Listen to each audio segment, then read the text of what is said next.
Good day, ladies and gentlemen. Welcome to Greatly Grant channel. In this channel, we are talking about the UAG grant updates and information, and also we are also going to be updating you on the Theobarth and IMF and other grant informations. If you are new on this channel, consider subscribing so that when next we publish our next video, you will be kindly notified.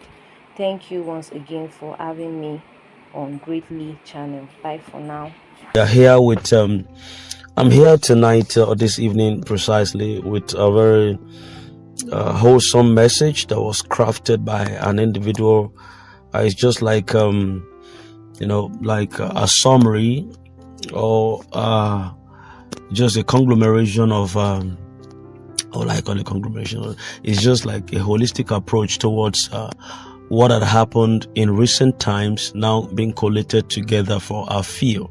And I think it's commendable. What he wrote is a little bit commendable, and I'm going to read for us. So just take your time, be diligent enough to know how things unfold as we pursue the disbursement.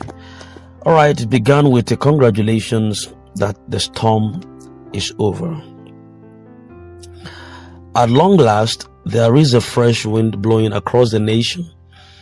The moment that a lot of people have prayed for, cried for, and waited patiently for is now at hand. The dark clouds that once hung over this project have finally begun to clear. For months, there have been rumors, delays, confusion, and endless questions. But now there is a new tone of victory in the air. The message is simple and powerful. The storm is over. Just a week ago, the county director of UAS organized a powerful and symbolic program in Abuja. It was a prophetic and historic gathering that marked the beginning of something great. During this event, 120 trumpets were blown to herald what was about to happen in Nigeria.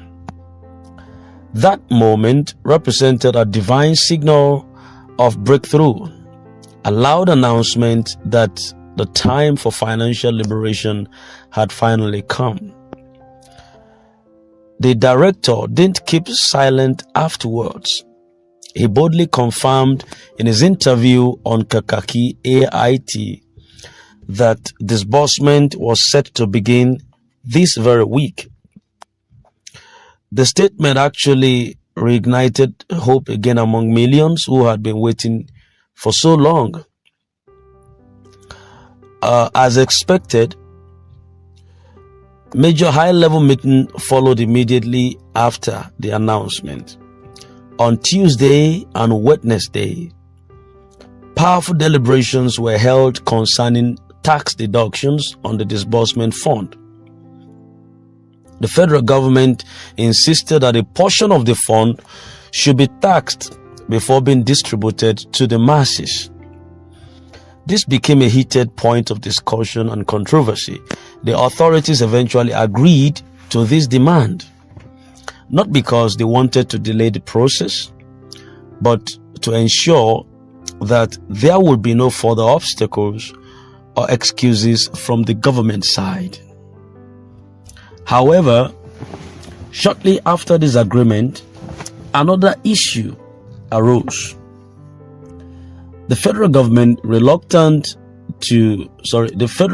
became reluctant to provide security for the visiting IMF officials who had arrived for the purpose of disbursing the fund. These officials were already in South Africa, waiting for Nigeria's approval and security clearance before entering the country. Unfortunately, the federal government refused to act promptly, and this led to the World Bank and IMF to make a swift decision. They summoned the key stakeholders and major representatives of the project to South Africa. where the disbursement process will now take place. Despite the shift in location, the Central Bank of Nigeria will still serve as the platform through which the funds are distributed, and this means the disbursement would reach Nigerians directly, even though the coordination is now happening outside the country. Now, the next part is the part where tension between the federal government and the global partners started. So the truth is, the federal government has not been happy about the project. There has been visible tension behind the scenes. Many within the corridors of power are reportedly furious simply because the disbursement will empower millions of ordinary Nigerians, people who have been marginalized for decades. The idea that a common man in the street could suddenly become a millionaire or even a billionaire doesn't sit well with some politicians. They made several attempts to frustrate the plan. At one point, they tried to slash the total fund to reduce its impact. When that failed, they even attempted to cancel the Pioneer Fund entirely, but nothing worked. Why? Because as many believe, the finger of God is in the project. Don't go anywhere. We'll be right back after this timeout.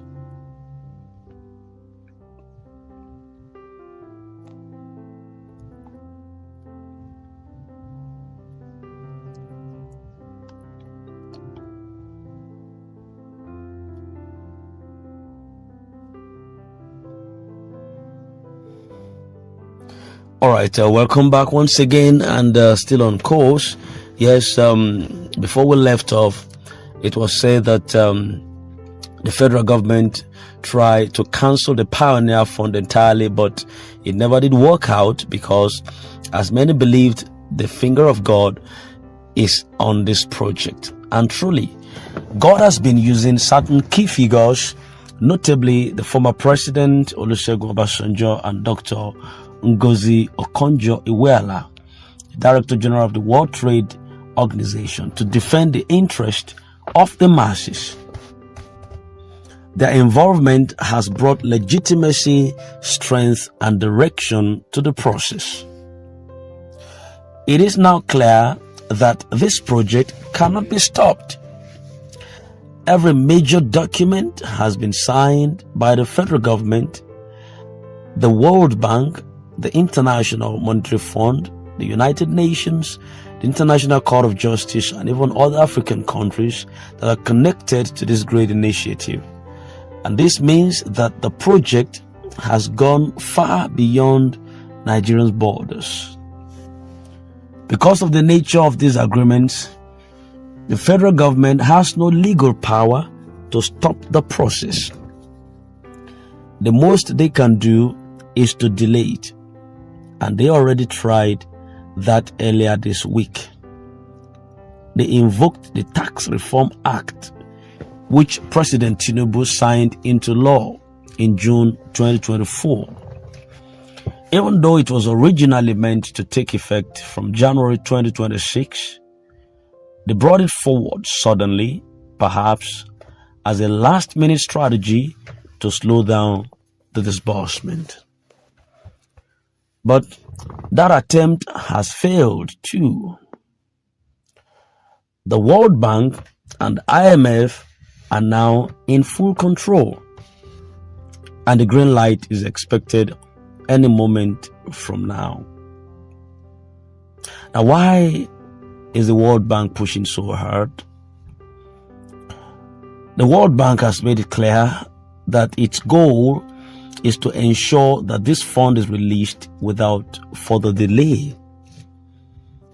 Their mission has always been to end extreme poverty and boost shared prosperity across developing nations. They are deeply committed to seeing Africa rise, and Nigeria is one of the key countries in this plan. Financially, the support comes in various forms: low interest loans, zero interest credits, and grants, all designed to uplift developing nations. Since 1958, the World Bank has been supporting Nigeria through two key branches.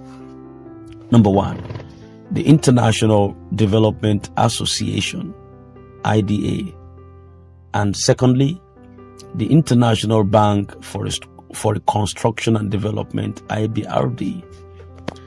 And over the decades, these institutions have financed countless developmental projects in Nigeria, from infrastructure to agriculture, education, and health. But this particular project stands out because of its direct empowerment nature. It is not just about government contracts or state-level development. It's about directly changing the lives of individuals and families across the nation. For months, people have asked the same question on this long wait, which is getting finally over. When will the disbursement happen? Every week seems to bring new updates, but also new disappointments. A lot of people became tired of hearing soon, yet, as the saying goes, whatever has a beginning must surely have an end. And now the end of the waiting season has come. The week's event marked the final turning point. The government has already done its worst, and yet the project is still standing strong. And that means that there is nothing left to stop it. From the latest intelligence gathered, this week, the delays officially over with, and all the necessary approvals have been finalized, and all that remains is the World Bank's formal order to commence. That order could come any moment from this weekend.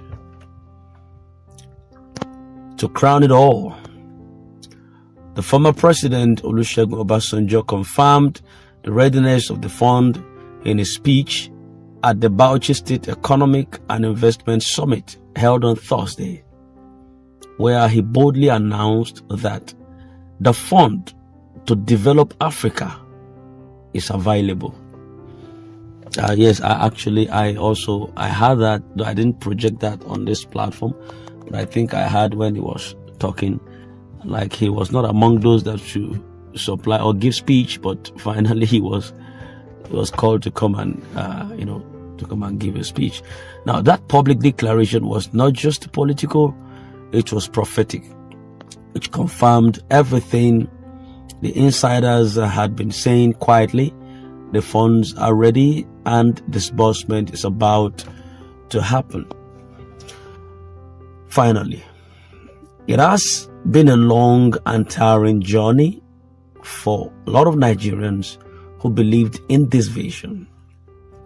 There were times when it feels like a dream that would never come true. But now the signs are clear. The trumpet has sounded, the meetings have been held, the signatures have been made. The storm is truly over. What comes next is the rain of blessings, and it will fall in abundance. So hold on just a little longer. Don't let fear or doubt cloud your faith. What God has started, no one can stop it. The storm is over. And congratulations once again. The new dawn is here. All right. That was a nice piece. It was a little bit lengthy one. And it was holistic.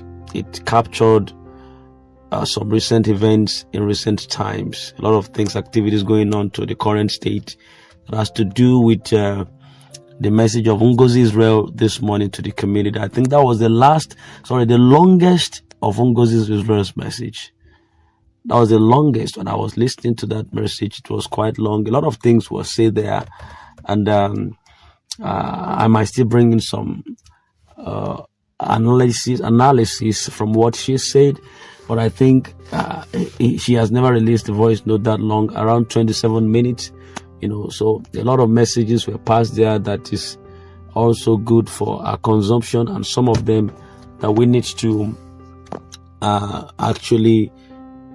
we need to say one or two things concerning that, you understand. So, but I want to appreciate whoever brought up this piece, just for us to have knowledge and understanding about the current state of events right now, in partnership with all what Madam Ngozi said this morning.